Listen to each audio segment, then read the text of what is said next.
So I went to med school in 2013, and because I was going to church, but the church there was a Russian and English church, so Russian church met in the mornings, so the English church met in the evenings. So I would meet with my English students who were also Adventists in the evenings. However, in the mornings I would listen to online evangelists. The evangelists I would listen to, I remember listening to Eric Walsh. From I was in Jamaica, I was listening to him. Christopher Hudson, Dwayne Lemon, and then I got on to Elder Elvin Bridges, who I believe runs a ministry called Living Manna Ministries. Don't call me on that, but I'll link it below, right? Anyways, he was talking about we have to move to the country and we can't raise our children in the cities, and for what is to come upon the earth, and as Christians and followers of God and Adventists, we should know better. So anyways, we're getting some rain, guys. So I said, no problem. What I'm going to do is I am going to study more into this. So I got the book by Ellen G. White and I read it online, of course, and I was totally converted. And Elvin Bridges would have, he had a lot of series, or what they call it, camp meetings, where he did series on how to choose a country property, and he would visit different properties and say, okay, this is a good property, this is not a good property. He would give it a grading score out of 10 and say, oh, this is a 7, this is an 8. So that gave me an idea of what I also wanted on this conversion journey to country living. All right.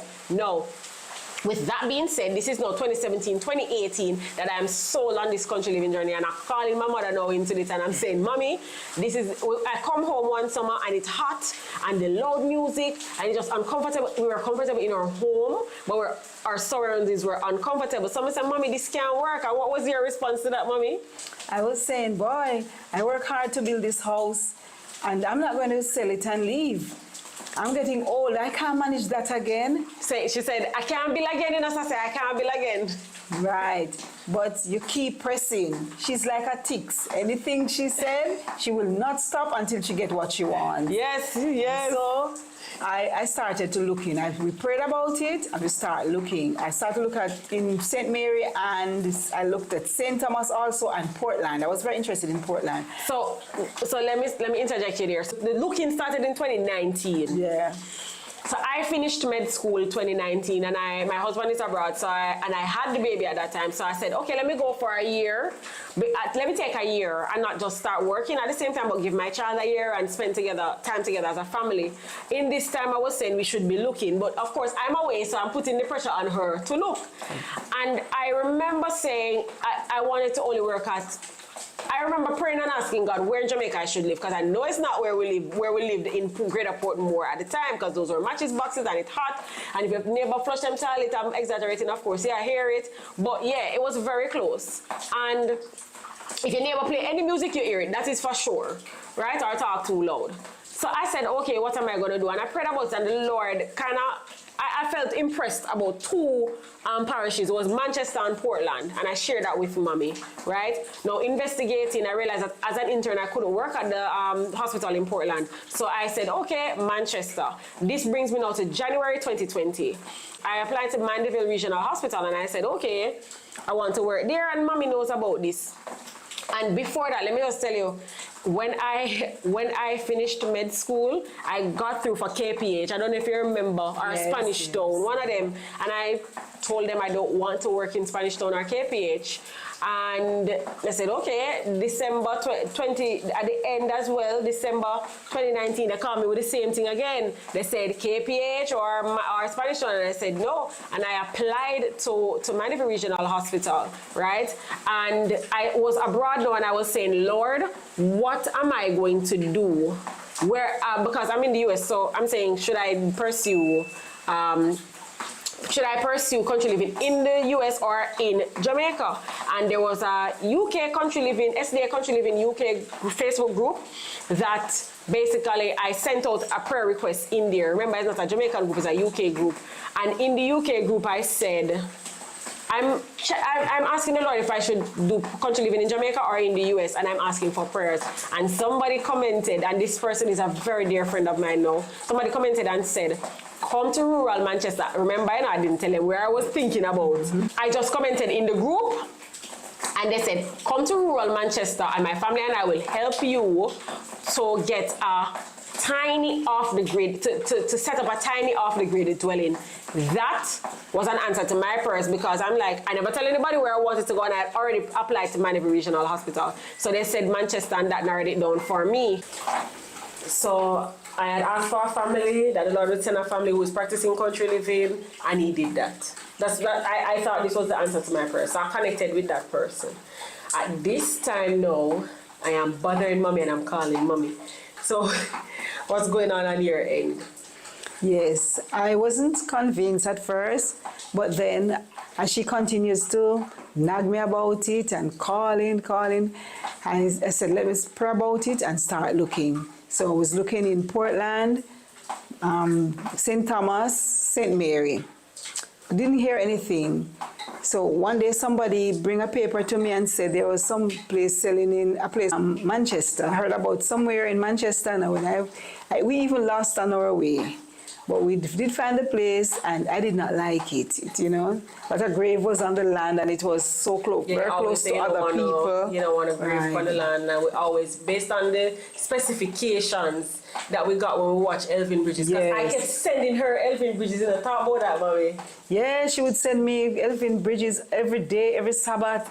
She would send me, and then she would say, Mommy, you're not looking, you're not looking, you're not looking. And I said, I'm praying and I'm looking. And remember, so mommy don't drive. Right. So I'm pressuring her, but it's hard for her. She's working too. Right. So is my husband would have to take me. Her father, he would have to take me. And he wasn't much for it. He wasn't convinced about the country living. He was thinking about country living, but St. James said he wanted to go back where he comes from. And I didn't want to go back, so I just prayed about it. And the Lord said, just continue praying and looking. One day I was praying, and as I came off my knee, my cousin called and said, there's a beautiful piece of land. He said, strike the deal, send the money and pay on it. Because I was praying, I know it was God who answered this prayer. No, you were praying. And as you prayed, and you got up off your knees, the phone ring, right? Yes. So that you say, this is God, right? Yes, this is God. And so I did have some money, because the Lord said to me, you're looking land, save some money towards it. So I did have some money, and I sent it off the following day, even though I did not see the land. So when Stasia came home in the summer, we come by to see the land. But I prayed and I asked God, if this is where you want us to go, if this is your plan for us, give me a sign. The sign that I told him was that when I come, let rain fall the day. But he showed me a vision before that when I come a dream? It's a dream. He showed me a dream that when I come, we are going to go next door, and a little boy is going to come before the van, and he only have on brief. He was about 3 years old. And so I was feeling disappointed when I come and the rain didn't fall. And Stasia said to me, Mommy, are you sure this is where the Lord wants us to? This is the place the Lord have for us? And I said yes, because I remembered vividly that while I was praying and I came off my knee, the phone rang. So we went into the van now, leaving the property, and Mr. Thompson said he's going to go next door and ask the people who cultivate potatoes on the land to cease from doing it, because we are the new owner. Mr. Thompson is the person who we came down here, and he was the one directing us to show us the land. Yeah.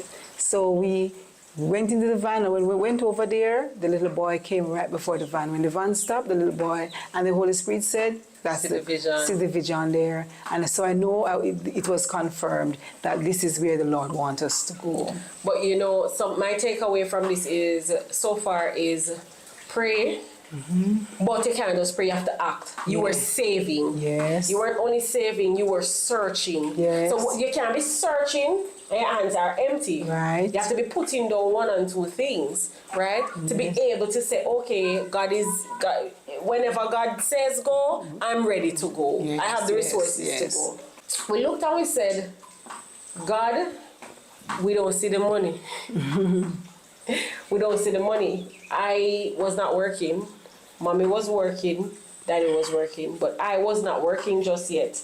And because I knew this was the price we wanted, right after that I was with you for about a month in Portmore. And then I moved to Manchester with Sky by myself. She was 1. And I said, if this is where we're going to go, it's better I'm down here. So I rented a place and I'm down here and I'm not yet working.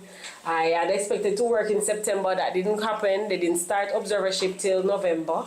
And they placed me at Bapen Hospital. I'm still praying for Mandeville Hospital Regional. And then after that now, then over time, it just happened the day before they called me and tell me report to Mandeville Regional Hospital, and I started working there, and I lived down here. And as my mother said, my father wasn't necessarily for this place. Not that he wasn't for country living, because he's a countryman, farmer. We'll get into that later down to show you, the things that he has done. Trust me. But we realized that this is where God wanted us to be. And so they kept coming down, coming down. My mother mostly would come by herself. Daddy would come on Sabbaths and we spend Sabbath down here and then go back. And then remember what was happening in COVID, where you really got that push? Yes, when I see how COVID locked you down in your homes and the people can't get to go to the market and to the supermarkets, and it was a case, I said, well, this is a sign that greater things are coming. Right. So let us... And you have to go to supermarket based on your last name, yes, some days, this days. Not only that, because you are an essential worker, you could go to work.